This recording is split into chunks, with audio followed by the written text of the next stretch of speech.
É, pessoal, isso mesmo que você leu aí. Trump acaba de iniciar uma guerra mundial e o Supremo Tribunal Federal, junto com o Lula, estão na mira dos Estados Unidos. Eu não quero ficar tomando muito seu tempo, eu quero que você me ajude a compartilhar essa informação. Ninguém estava esperando isso, já dizem por aí que Brasília está um corre-corre danado, estão desesperados. E eu peço para você me ajudar a compartilhar e, claro, deixar aqui embaixo o seu comentário e o seu like. É muito importante que os brasileiros entendam o que está acontecendo no Brasil e agora o que vai vir do mundo todo, hein? Trump tomou uma decisão que ninguém estava esperando. Olha só o que é que está acontecendo. Você sabia que o Donald Trump foi o único presidente dos últimos 40 anos a não iniciar nenhuma guerra enquanto estava sentado na cadeira presidencial?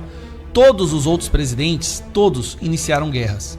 Donald Trump foi o único que não fez isso. Embora a imprensa, a esquerda, a narrativa global era de que seria a Terceira Guerra Mundial, a verdade foi o oposto. Ele conseguiu trazer paz ao mundo. Bom, ele veio para o segundo mandato agora e está fazendo muito. Ele está prestes e está querendo iniciar uma guerra global. Mas não é uma terceira guerra mundial com tanques e aviões e bombas, não. É uma guerra em defesa da liberdade de expressão. Tanto ele quanto seu vice-presidente J.D. Vance têm feito várias declarações no sentido de que eles não vão deixar que a liberdade de expressão seja cerceada em lugar nenhum do mundo, porque eles entendem, como qualquer pessoa minimamente inteligente entende, que é através da censura que as ditaduras são implementadas. Pois bem, J.D. Vance foi recentemente em Munique fazer um discurso arrebatador onde ele denuncia que a União Europeia é hoje um dos ambientes mais hostis à liberdade de expressão. E por que eu estou falando isso? Boa parte dessa legislação e dessas decisões no Brasil, no sentido de censurar, perseguir as empresas de plataformas sociais, elas estão sendo copiadas da legislação do Reino Unido, da Alemanha, da Inglaterra, da União Europeia. Só que Donald Trump e J.D. Vance já foram para cima dessa censura na União Europeia e já teve repercussões impressionantes. A União Europeia recuou. Isso deixa o Brasil numa situação muito complicada, porque o Brasil ele estava dependendo desse avanço de censura na União Europeia para explicar e justificar o que eles estavam fazendo aqui. Só que agora o Brasil ficou sendo isolado como um país do Ocidente que está tentando censurar a sua população. Então eu trago essa matéria aqui, publicada na Folha de São Paulo, não por qualquer pessoa não. Patrícia Campos Mello, uma das pessoas que mais tem sanha de censura aqui no Brasil. Brasil teme isolamento após sinais de recuo da União Europeia em regulação de Big Techs. Trump ameaça retaliar por causa das regras sobre internet. O governo brasileiro apostava em aliança pró-regulamentação. O governo Lula quer censurar, o STF está prestes a votar o artigo 19 do Marco Civil da Internet, com o objetivo de responsabilizar a internet por tudo que aparece nela, as empresas de rede social por tudo que aparece nelas. Tudo que é publicado, o que é um absurdo e é como se fosse uma forma de tributação de empresas americanas. Donald Trump saiu em defesa, retaliou e a União Europeia recuou. Quando a União Europeia recua, fica o Brasil sozinho, isolado, ditatorial, nessa ditadura da toga que a gente vive, tentando ainda fazer a mesma coisa. Eu quero ver quando a mira dos Estados Unidos voltar para esse pessoal. Então vamos lá, um pouquinho da matéria. O governo brasileiro teme ficar isolado diante de sinais de recuo da União Europeia em sua ofensiva de regulação das Big Techs. O Brasil apostava em uma aliança de países pró-regulação ao lado da União Europeia, Austrália, Reino Unido e Canadá. A ideia era se contrapor às ameaças do presidente dos Estados Unidos, Donald Trump, de retaliar países que impuserem regulação e taxação das plataformas de internet, na maioria americanas. A União Europeia foi pioneira na regulação da internet com a Lei dos Serviços Digitais, DSA, das siglas em inglês, e a Lei de Mercados Digitais. Só um detalhe, essas leis aqui, são as leis que as polícias estão usando, que a justiça da Inglaterra, por exemplo, Reino Unido está usando para invadir a casa de pessoas porque elas publicaram posts no sentido de proteger as fronteiras, posts contra o primeiro-ministro. Qualquer postagem que eles não gostam, a pessoa está sendo presa. As pessoas estão sendo presas baseadas nessa lei que eles aprovaram lá, que estão recuando. Tanto os objetos da Lei de Responsabilidade das Big Techs, que tramitam na Câmara, como da inteligência artificial, que foi aprovado no Senado, e o texto de antitrust em discussão na Fazenda, tem inspiração nas leis europeias, alemã e britânica. Mas as multas bilionárias sobre Meta, Apple, Google, Microsoft, decorrentes de leis europeias e regulação da inteligência artificial em implementação no bloco, têm sido alvo de protestos de empresários e autoridades dos Estados Unidos. Não só isso, até de pessoas do país onde está acontecendo essa taxação, porque a divulgação das suas marcas, do seu trabalho, das suas empresas ficaria muito mais difícil. Então, hoje, é através da internet que as pessoas divulgam o que elas querem, divulgam os seus serviços, seus itens, né? As últimas ações de declaração dos líderes do bloco apontam para um recuo. Esse mês, a União Europeia anunciou suspensão da diretiva de regime de responsabilidade de IA.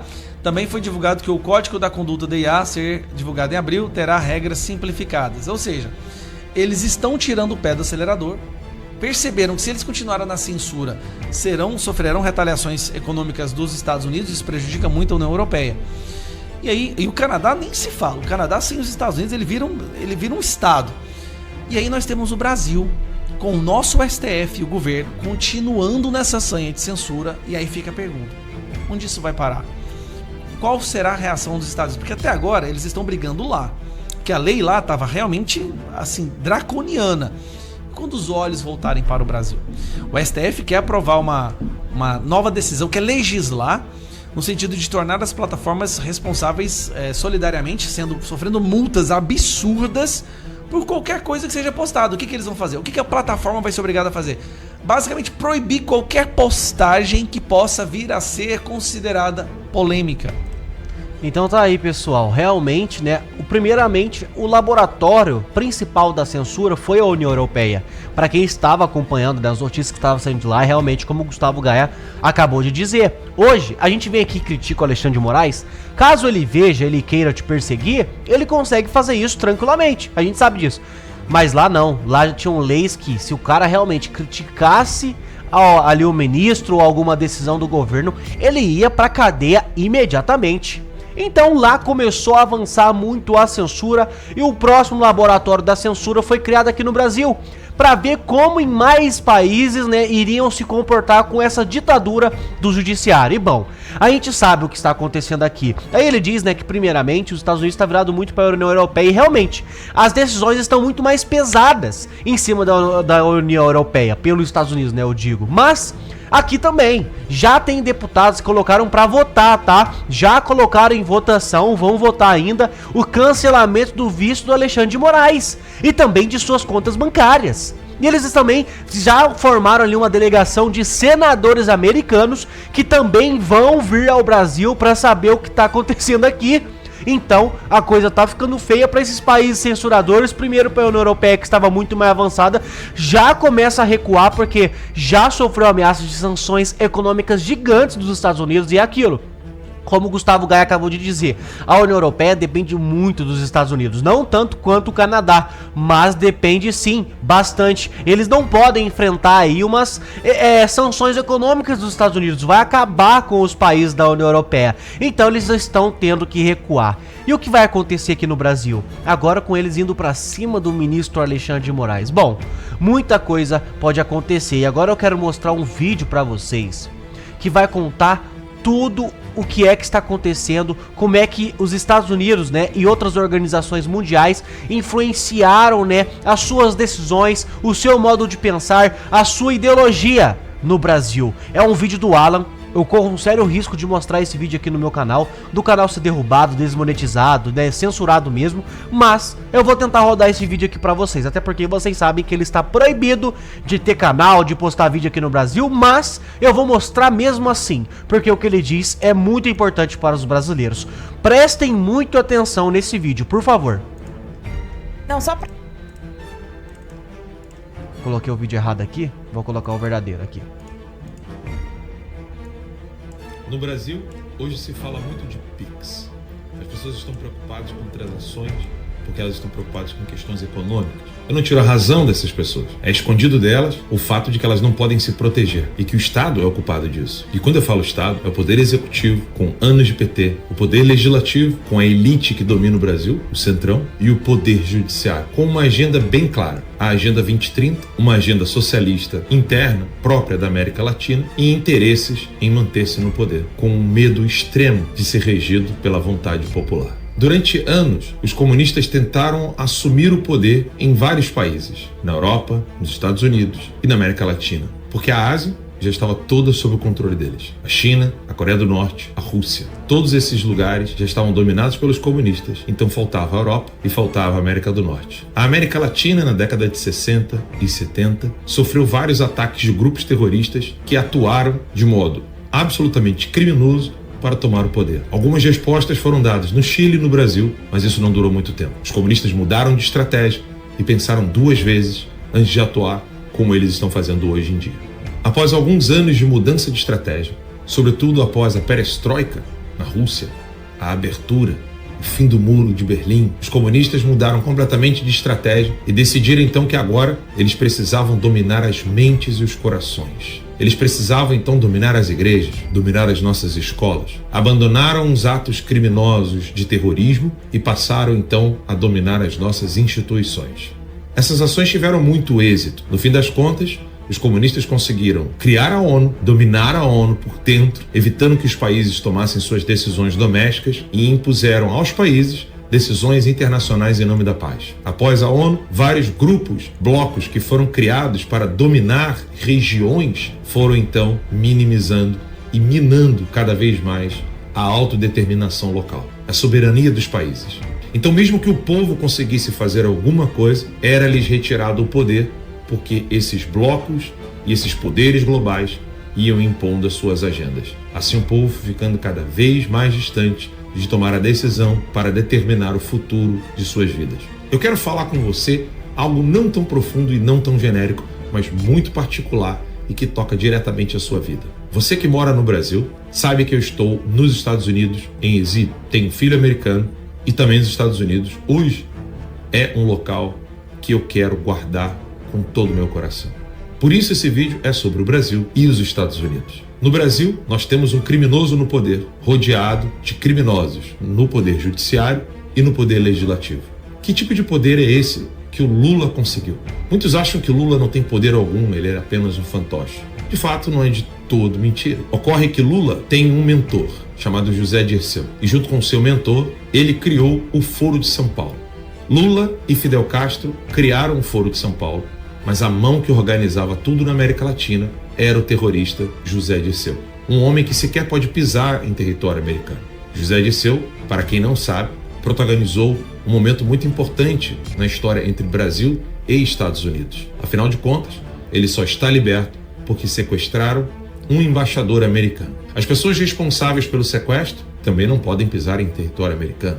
Passados muitos anos após o episódio do sequestro, hoje, Dirceu continua atuando como a mão que está por trás de Lula. Lula organizou na América Latina, junto com Fidel Castro, o Foro de São Paulo, denunciado pelo professor Olavo de Carvalho durante anos, ignorado pela mídia, ignorado pelos militares e por todos os intelectuais e todas as academias no Brasil. Nenhuma universidade jamais deu atenção ao Foro de São Paulo. Nenhuma pesquisa foi feita, nenhum estudo foi feito, a não ser para dizer que o Foro de São Paulo não passava de um grupelho de esquerdistas, como se fosse um think tank pensando no melhor para os seus países. Na verdade, o Foro de São Paulo é uma recriação da União Soviética, ou seja, um bloco de poder local para poder dominar esses países com a agenda marxista. E aqui eu quero lembrá-los da frase de um intelectual marxista, quando ele mesmo estava corrigindo alguns brasileiros que queriam aplicar o maoísmo no Brasil. Ele cita Mao Tse-tung.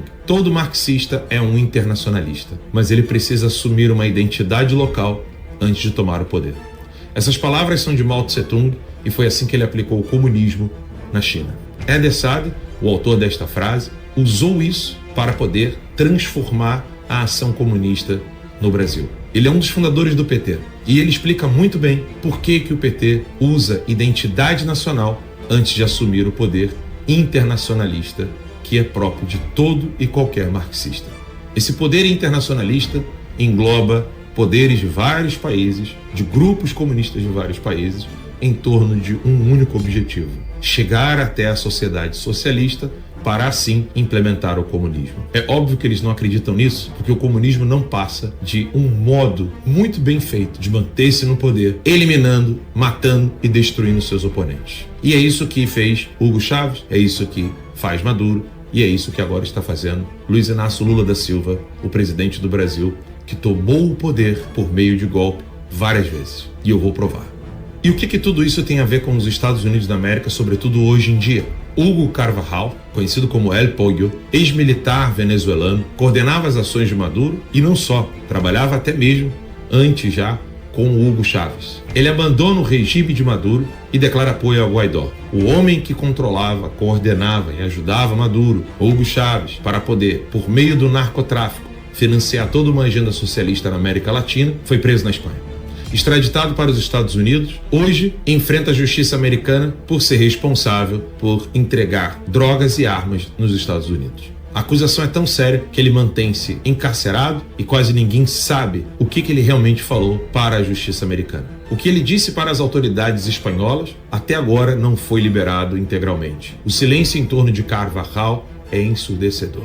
Esse homem é a peça crucial para entender o que de fato fez com que o Foro de São Paulo conseguisse tanto dinheiro junto com o narcotráfico para implementar várias agendas socialistas e comunistas na América Latina, sobretudo fraudando eleições e conquistando juízes, desembargadores, como já confessou Fernandinho Beiramar em uma matéria do jornal R7. Quando eu deixei o Brasil para cobrir as eleições em 2020, não tinha planos de ficar nos Estados Unidos. Pelo contrário, a minha empresa estava no Brasil e queria apenas expandir o Terça Livre nos Estados Unidos. Isso não foi possível porque uma das denúncias que fiz foi sobre escutas telefônicas que foram realizadas em Brasília para poder saber o que o então presidente Jair Messias Bolsonaro iria fazer. Essas escutas envolviam a Embaixada da Coreia do Norte, a Embaixada da China e membros do Judiciário brasileiro. À época que fiz essa denúncia, também na Record, quase ninguém deu ouvidos, fui zombado durante anos e depois tudo foi confirmado por outros órgãos de mídia. Eu precisei pedir asilo nos Estados Unidos da América, onde me encontro livre com minha família, após uma espera de 3 anos e meio sem ver meus filhos e esposa. E para quem acha que eu vou me calar, vou parar, vou descansar e curtir a vida nos Estados Unidos, está muito enganado. Agora, mais do que nunca, eu quero levar ao presidente Donald Trump e toda a sua equipe qual é a ligação que existe entre Carvajal e Lula. Porque o Carvajal chegou a denunciar na Espanha que Lula foi financiado por Maduro com dinheiro do narcotráfico. E recentemente, Trump decretou que os grupos de narco-guerrilha no México são grupos terroristas. Em breve isso não será diferente na América Latina e todos os grupos terroristas que estão atuando na América Latina serão declarados como tal. Lula, financiado por terroristas, apoiado por terroristas, um homem que diz que o Estado de Israel é um Estado genocida, é aplaudido por Hamas, Hezbollah, cujo vice-presidente foi ao Irã, ao lado de todos os terroristas que a mídia tenta ocultar, será desmascarado e tratado como tal. Para quem pensa que eu vou curtir a vida na América, eu tenho um recado. Vocês não têm ideia com quem estão lidando. Então, pessoal, é muito importante esse vídeo do Alan, porque ele fala sobre muitas ligações que aconteceram para tudo isso que está acontecendo no Brasil. Coreia do Norte, né, a Embaixada da China, ligadas com o Judiciário Brasileiro, com o Supremo Tribunal Federal. Todo esse esquema que Lula desde lá de trás com o Hugo Chávez, agora com o Maduro, né, com todos os seus amigos comunistas, traçaram para tomar o poder do Brasil, e não só do Brasil, mas também dos países aqui da América do Sul, e fazer, né, uma grande aliança global aí, internacional. E a gente tem que entender que o que está acontecendo no Brasil é muito maior do que a gente pensa. Além da guerra ser material, ser aqui também é espiritual. A gente sabe que é a guerra do bem contra o mal. E nós não podemos abaixar a cabeça para tudo isso. Nós não podemos desistir do nosso Brasil. Nós temos que fazer tudo que tiver ao nosso alcance para recuperar o nosso Brasil e voltar pro lado do bem, colocar novamente Jair Messias Bolsonaro e pessoas novas, pessoas boas na política brasileira. A gente precisa mudar o que está acontecendo. E é claro que dá medo, pessoas que foram caladas, pessoas que foram presas, pessoas que foram censuradas, pessoas que estão exeladas, como o caso do Alan, que não pode ter um vídeo circulando aqui no Brasil, porque se o YouTube catar, se o Facebook catar, se alguma autoridade catar, ele vai censurar o canal, ele vai derrubar o vídeo. A gente tá nessa situação, estamos. mas precisamos continuar lutando, tá ok? Comenta aqui embaixo o que você acha sobre isso, qual é a sua opinião, o seu posicionamento. É muito importante que você também compartilhe da sua opinião. E não tá errado se você pensa de outra forma, se você discorda, se você concorda, você tem que se posicionar. Você tem que entrar nesse jogo e se posicionar, dar a sua opinião, falar o que você pensa. Isso é muito importante. Comenta aqui embaixo, deixa o seu like, se inscreve no canal e muito obrigado a todos e até a nossa próxima notícia.